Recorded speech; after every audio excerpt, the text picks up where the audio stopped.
नमस्कार, स्वागत आहे तुमचं आपल्या चॅनलवर. घरात कधी भाजीला काही नसतं किंवा सकाळी डब्यासाठी खूप घाई असते, तेव्हा प्रश्न पडतो की नक्की काय बनवावं. अशावेळी कांदा बटाटा वापरून अत्यंत चमचमीत आणि चवदार भाजी कशी बनवायची ते आज आपण पाहणार आहोत. ही भाजी 10 ते 12 मिनटात तयार होते. चपाती किंवा भाकरीसोबत अप्रतिम लागते. चला तर मग वेळ न घालवता रेसिपीला सुरुवात करूया. कढईत 2 ते 3 चमचे तेल टाकले, अर्धा चमचा मोहरी टाकली. मोहरी छान तडतडली की त्यामध्ये अर्धा चमचा जिरे टाकले. जिरे पण छान फुलले की त्यामध्ये बारीक चिरलेला लसूण टाकला. लसणाच्या 7 ते 8 पाकळ्या आहेत. थोडासा कढीपत्ता टाकला, तो सुद्धा छान परतून घ्यायचा तेलामध्ये. थोडासा हिंगसुद्धा टाका, माझ्याकडे नव्हता म्हणून मी नाही टाकला. 2 मीडियम साईजचे उभे चिरलेले कांदे घेतले, ते मी या तेलात टाकले. आता या फोडणीमध्ये ना हिंग थोडंसं जरूर टाका, कारण हिंगामुळे भाजीला खूप छान चव येते. आता ह्या तेलामध्ये कांदा छान परतून घ्यायचा आहे. कांदा आपल्याला जास्त लालसर करायचा नाही आहे, तर हलका गुलाबी आणि मऊ होईपर्यंत परतून घ्यायचा आहे. कांदा लवकर मऊ व्हावा किंवा लवकर शिजावा त्यासाठी मी चवीनुसार मीठ टाकलं. ते मीठ भाजीलासुद्धा पुरेसं आहे.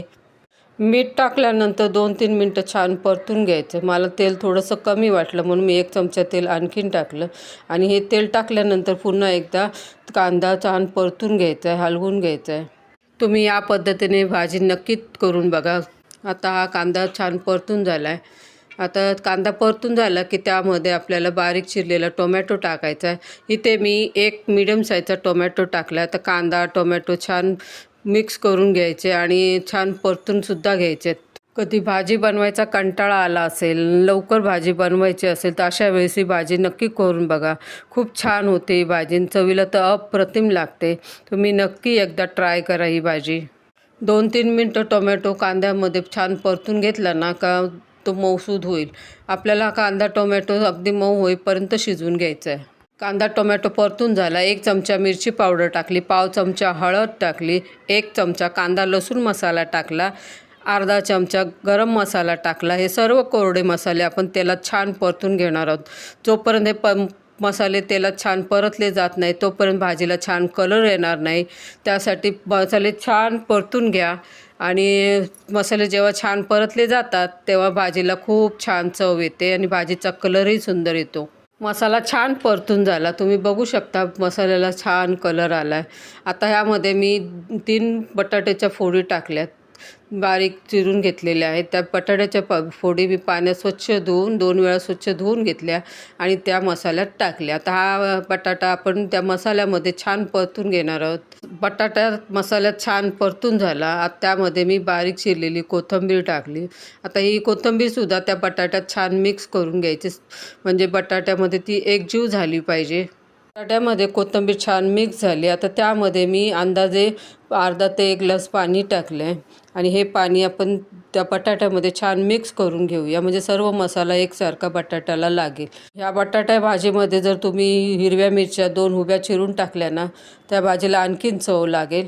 मी टाकायची विसरले, पण तुम्ही नक्की टाका. भाजीवर झाकण ठेवून आपण 5 ते 6 मिनटं वाफ देऊया. मिनटं झाले, आता आपण झाकण काढले आणि झाकण काढल्यानंतर तुम्ही बघू शकता भाजीचा रस्सा दाटसर झाला. आता भाजीचा रस्सा दाट झाला आहे, पण बटाटा शिजला की नाही ते आपण चेक करूया. ज्यांना बटाट्याची पिवळी भाजी आवडत नाही त्यांच्यासाठी ही भाजी नक्की करून बघा. त्यांना जर भाजी आवडली तर मला कमेंटद्वारे नक्की कळवा आणि हो, तुम्हाला ही भाजी कशी वाटली ते सुद्धा मला कमेंटद्वारे नक्की कळवा. बटाटा पळीवर घेतला तर मी चेक करते बटाटा शिजला की नाही. तर सुरीने त्याचे काप केले तर 2 तुकडे झाले, याचा अर्थ बटाटा पूर्ण शिजला आहे. तर बटाटा शिजल्यानंतर आपण त्यामध्ये 2 ते 3 चमचे शेंगदाण्याचा कूट टाकणार आहोत. हा शेंगदाण्याचा कूट छान मिक्स करायचा भाजीमध्ये. तो सगळीकडे एकसारखा लागला पाहिजे, छान मिक्स झाला पाहिजे. तुम्ही कांद्या बटाट्याची भाजी कशी करता ते मला नक्की सांगा. शेंगदाण्याचा कूट टाकल्यानंतर मी पुन्हा एकदा 2 ते 3 मिनटासाठी झाकण ठेवले. 2 ते 3 मिनटानंतर मी झाकण काढले. तुम्ही बघू शकता भाजीला किती छान कलर आला आहे, भाजीला तेलही छान सुटलं. आता मी बटाट्याची फोड मी 2 वेळा कापून दाखवली. बटाटाही छान शिजला. आता भाजी तयार झाली. त्यामध्ये मी बारीक चिरलेली कोथिंबीर टाकली. कोथिंबीर टाकल्यानंतर पुन्हा एकदा मी भाजी छान मिक्स केली. आजचा व्हिडिओ तुम्हाला कसा वाटला? ही रेसिपी जर तुम्हाला आवडली असेल तर प्लीज लाईक, शेअर आणि सबस्क्राईब करा आणि हो, बेल आयकॉन क्लिक करायला विसरू नका. व्हिडिओ पाहिल्याबद्दल तुमचे मनापासून धन्यवाद. ही भाजी तुम्ही टिफिनला देऊ शकता किंवा रोजच्या जेवणात भाजी भाकरीसोबत खाऊ शकता. साध्या आणि सोप्या पद्धतीने बनवलेली ही भाजी आहे. जेव्हा वेळ नसेल तेव्हा ही भाजी नक्की ट्राय करा. खूप छान लागते. बारीक चिरलेल्या कोथिंबीरने गार्निश केले. पुन्हा एकदा भेटूया नवीन रेसिपीसोबत. तोपर्यंत धन्यवाद.